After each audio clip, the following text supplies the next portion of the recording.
يا جماعه انا جربت العاب مره كثير من تطوير مطورين عرب، والصراحه ودي اشوف هل اقدر اطور لعبه من الصفر بس ب7 ايام ولا لا. وغير ان مطورها بس ب7 ايام لازم اكون انا شخصيه رئيسيه في هذه اللعبه. لكن قبل اي حاجه في هذا المقطع خلوني اقول لكم القوانين. القانون الأول، لازم اللعبة تكون خاصة بباور. القانون الثاني، لازم يجربها شخص ويعطيها تقييم عالي. والقانون الثالث، لازم اخلص اللعبه ب7 ايام لانه ما بقي شيء العيد ولازم اعيد عند اهلي في جده. ما في وقت. الوقت مره ضيق ولازم ابدا اكلم الاستديوهات لان بعض الاستديوهات راح ترفض، فعشان تعرفون قديش اني عانيت اصلا عشان احصل الاستديو الاول اللي راح اكلمه اليوم. دخلت على الناس اللي تابعهم ملزلز وقعدت اقلب لين حصلت استديو سهم. كيف حالكم؟ ابغى اطور لعبه خاصه فيني ودي اعرف كم اقل مده ممكن يطورون فيها اللعبه وكم تكلف. وعشان اختصر الوقت بعد ما كلمت استوديو سهم رحت على طول وكلمت استوديو ثاني اعرفه من شخص مقرب لي. هذا سعرها يعني 250,000 تبيها ولا رضي اوكي ليش؟ وهذه ممكن تكون أسوأ بداية أبدأ فيها فكرة هذا المقطع أصلاً. تمام الله يعطيك العافية. والله ضغطني قسم بالله، هذا المفروض مو يطور العاب، يطور اسلوب المستفز يمينا بالله رعب. واللعبه اللي راح نسويها لازم ان نلعبها بشاشه خرافيه مثل شاشه بينكيو الجديده EX2710U. الشاشه هذه فيها مميزات جدا كثيره، ومن ضمن الميزات الموجوده في الشاشه هي ميزه HDRI واللي تعتبر تقنيه قويه تعمل من خلال المستشعر المثبت على الشاشه لتحسين الصوره استنادا على الاضاءه المحيطه في المكان. وفيها ميزه فري سينك بريميوم برو، الشاشه بتردد او هرتز 144 اللي تسمح لك تشغيل HDR، ومعدل تحديث الاطارات المتغير. السماعه فيها سماعات محيطيه بحيث انك تسمع افضل تجربه من السبيكرات الموجوده من داخل الشاشه. وايضا يا جماعه فيها الميكروفون المزدوج اللي موجود مع الشاشه نفسها، فتخيل ان الشاشه اصلا فيها مايك، وتخيل ان الميكروفون هذا اصلا يعزل لك الضوضاء اللي حولك. ايوه ميكروفون في الشاشه احسن من الميكروفون اللي عندي في السيت اب. الشاشه الجباره هذه من بينكيو تتوافق وفيها كونسل كومباتيبلتي اللي هي توافق مع اجهزه سوني الاكس بوكس واجهزه الكونسل عموما. وبالنسبه لي من اهم الميزات الموجوده في هذه الشاشه ميزه الكلر شتل. هذه يا جماعه هي عباره عن الالوان وكيف انك تقدر تتحكم فيها. وقدامكم الان خطوات تفعيل الكلر شتل. تقدر انك تاخذ بريستات جاهزه من اشخاص وتحطها لالعاب معينه بالشيء اللي يناسبك انت ويعطيك افضل تجربه، فتاخذ الالوان لاي لعبه تبغاها وتقدر تحط الالوان اللي تناسبك واللي تجوز لك. تخيل لو صديقك عنده نفس هذه الشاشه وجالس يمدح لك لون او الوان اللعبه الموجوده عنده، فانت الان بكل بساطه يمديك تاخذ هذه الالوان وتجربها وتشوف هو صادق ولا قاعد يهبط. اكثر شيء عاجبني في الشاشه هذه غير الدقه والهيرتز اللي هو شيء مره يهم الجيمر، لا الصراحه الالوان يا جماعه، الالوان IPS وفن وايناس، الوانها ما هي طبيعيه يا جماعه. انا اول مره اشوف نفسي نظيف بسبب الشاشه هذه. زي ما انتم شايفين المقطع حقي طالع حلو. ايش في؟ فتجيكم الشاشه بهذا الصندوق وهذا التغليف الفخم. لما تفتح الصندوق تلاحظ ان الشاشه موجوده وكل شيء موجود، كتاب اشياء قدامك شيء طبيعي. الشاشه تصميمها جدا خرافي، والدقه والجوده والتردد حقها. انا لاعب، انا جيمر يا جماعه في الاساس، فتهمني التردد حق هذا عشان افلك على الناس. تعرفون يا جماعه ملك المصداقيه وما راح اعلن شيء الا وانا راضي عنه. فروابط بينكيو موجوده تحت وروابط الشاشه، وبرضه يا جماعه روابط الالوان حقتي والاعدادات اللي سويتها الصراحه اني مستمتع فيها الفتره هذه، موجوده تحت في الوصف.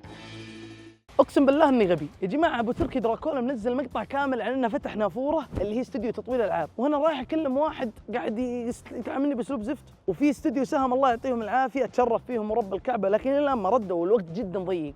لذلك اللي بيصير الان زي ما انتم شايفين مطر، بروح اغير على الدزه ونتقابل ان شاء الله عند تصوير دراكولا. نروح الاستوديو ونرجع لكم يا جماعه. المفروض ان الان يستقبلنا ابو تركي. بسم الله الرحمن الرحيم. يا مرحبا، يلا حيه. وما شاء الله تبارك الله انصدمت يا جماعه من جمال وروعه المكتب الصراحه. قعدنا نتكلم ونتناقش عن الافكار اللي ممكن نحطها في اللعبه. ادري انه يعني شيء صعب. ابغى اكون موجود في اللعبه، ابغى اكون انا بطل فيها. جالس تطلب مستحيل، يعني بنسبه 70% اللعبه احتمال تكون فيها انت، احتمال تكون فيها. تكفى يا ابو تركي، هذا اهم شيء. 70% اللعبه احتمال تكون فيها واحتمال تكون فيها. وبرضه وضح لي صعوبه هذا الشيء وهذا التحدي. يعني انت في لعبه 7 ايام، توقع انه ممكن تكون اي شيء. لا نرفع توقعاتنا مره، بس نقول ان شاء الله نقدر عليها. ورسميا بدأ التحدي وبدأت ال7 ايام. رجعنا القصر بعد اجتماع كان جدا اسطوري مع نافوره وابو تركي الله يعطيهم العافيه. طلبوا مني هذه الحاجات والوقت مره ضيق، باقي 6 ايام تقريبا من هذا الوقت لان دخلنا يوم جديد. صوره لك من راسك لين رجولك تكرم. بسم الله. 360 درجه. ما راح نقدر نطلع يوتيوب، ما راح نقدر نطلع 360 درجه. طيب وفيديو لوجهك من قريب. تفضل ابو تركي. اتوقع اخذت كل الملامح ابو تركي. وبكذا خلصنا كل المتطلبات. نشوفكم اليوم الثاني. بسم الله. تونا مفطرين اليوم الثاني يا جماعه، باقي 5 ايام ونخلص موضوعنا. ابو بدر لو كان في لعب الباور، لعبة الباور اي شيء تبغاه يكون موجود في اللعبه. يعني اتخيل كذا باور بلعبه. ايوه انت اهل الموضوع، يعني شيء يناسبهم. ما هي مشكله، بس كيف يعني لعبه سوني شريط نشغل استراحه نلعب لعبه باور شخصيات. كراش والله جميله، سيارات كبار.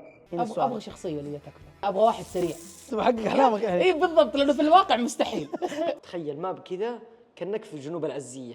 شفت جنوب العزية، محطة جنوب العزية اللي فيها مند العروق. اهم شيء ايوه ان الشخصيات تكون زي ما هي، يعني ما يكون سرعه ابو السعد نفس مليون. سرعه ابراهيم.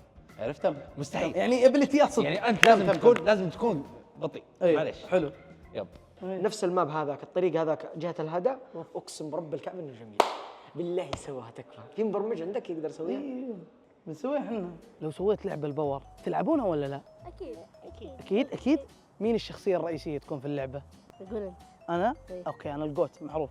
انا هو اختارك اصير انا اختار شنق. شنق؟ إيه. حلو. خلاص خذينا آراءهم والله، وإن شاء الله أن اللعبة بتعجب الكبير والصغير الكل. مع إنه يا جماعة أكرر باقي الآن وقت التصوير هذا 5 أيام بس، الله يخرجنا. تحدي مره كبير ان نسوي لعبه من الصفر وبس ب7 ايام، وفوق هذا كله لازم اني اكون موجود فيها ولازم انها تخص باور. وامس يا جماعه صورنا القصر تصوير كامل بحيث ان نحط الماب حق اللعبه يكون هو القصر. غالبا ما في شيء راح نصور اليوم، تيم نافوره قاعدين يشتغلون خلف الكواليس وانا ما ادري ايش قاعد يصير معاهم. غالبا قاعد يطلع مع كلامي هذا لقطات لتطوير اللعبه، ان شاء الله انها تطلع بالشكل اللي اتوقعه احسن يا رب. في اليوم الرابع قررت ازور نافورة عشان اخذ ابديت عن الوضع اللي صاير الان. بتركيا الان يا جماعه قاعد يوريني بعض الاشياء اللي جهزت، فالحمد لله اني جيت بعض. ليطمئن قلبي شوف لانه هذه قلق بعض والله. اللقطات اللي تقريبا جهزت في القصر.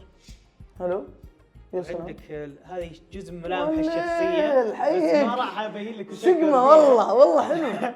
يا عيني فنرجع على طول. الله اعطتني فك، شكرا لك بدل الغليظ هذا. شويتين. اي والله الله يجزاك خير. غير كذا ما اقدر اوريكم بس. كلنا متحمسين نشوف اللعبة، لذلك كملوا المقطع للنهاية وبتشوفون ردة فعل ابو نوح على اللعبة. وصح ترى سمينا اللعبة حلم بهاء. الاجتماع كان ماشي كويس الين ما قال لي ابو تركي عن هذا الشيء. انا اقول لك اياها، اللعبه اصلا من البدايه مستحيل انها تخلص. صح بس بنحاول يعني الان 7 ايام. انا قلت لك لو تعطيني وقت بس بنقدر نغطيها، بس انه يعني في احتمال ما تخلص. شوف احتمال انها ما تخلص بسبب يعني نقص في بعض الاشياء، لان عندك 3D ياخذ وقت، وعندك في بعض الاشياء الاونلاين تاخذ وقت. انا ما ودي احرق عليك اكثر جوا اللعبه. زاد عندي القلق والتوتر وحسيت اني بحذف المقطع، خصوصا ان الان انتم تشوفون المقطع وحنا اوريدي متاخرين. ان شاء الله والله. بس انا بعد بنعيد هنا برضه يعني انت لا مستلمنا دوام في الاجازه يا وسعد، احنا بنعيد معك. ابو تركي يا جماعه قال ان عنده اشياء بتضيف للمقطع، ولكن قال لي ما راح اقولها لك الا باتصال وقدامك الكاميرا.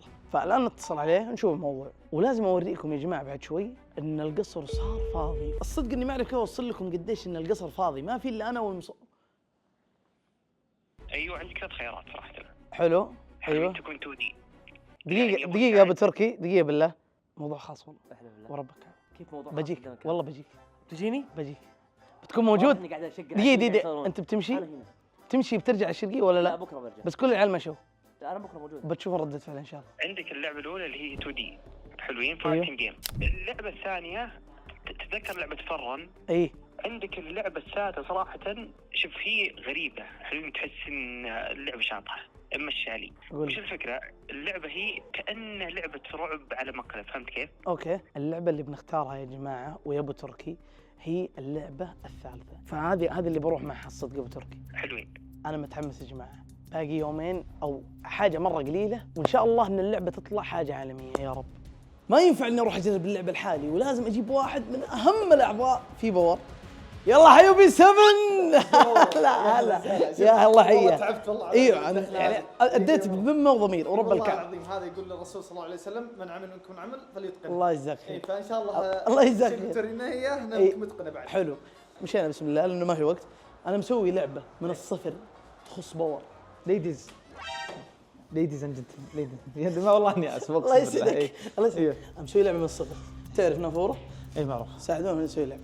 فالان اللي بيصير انك بتجرب لعبه كامله انا ما شفتها. تخيل انا والله اني ما شفتها لسه. حلو. بنشوفها مع بعض ناخذ. طيب في تلميحات يعني اللعبه مثلا شوتر تلعب بالجوال، تلعب بالبي سي، بالبلاي ستيشن؟ بنشوف. ابو السعد ايه ابى اشوف اللعبه وبعطيك رايي. حلو. والله العظيم يا ابو السعد اني ما راح ازل بحرف، ولكن ابى احط بالاعتبار ايش؟ اوكي. ان اللعبه اللي مسويها اشخاص سعوديين. ايوه. من شركه سعوديه. ايوه. يعني انا ما راح اتوقع. وفي اسبوع يعني تقييمي على المده اللي انت سويتها. طبعا. يعني ما راح اتوقع اني اشوف مثلا لعبه اوفر واتش، فهمت؟ باذن الله. يعني توقعاتي الحين فاهم عليك منطقي. ويا جماعه الالعاب كلها بسنين وفيها مليون. بالله عليك شفت شيء اصلا عن اللعبه؟ قسم بالله ما شفت ورب الكعبه اني ما شفت ولا شيء عن اللعبه. احنا الان بنعطيكم رده فعل حقيقيه 100%.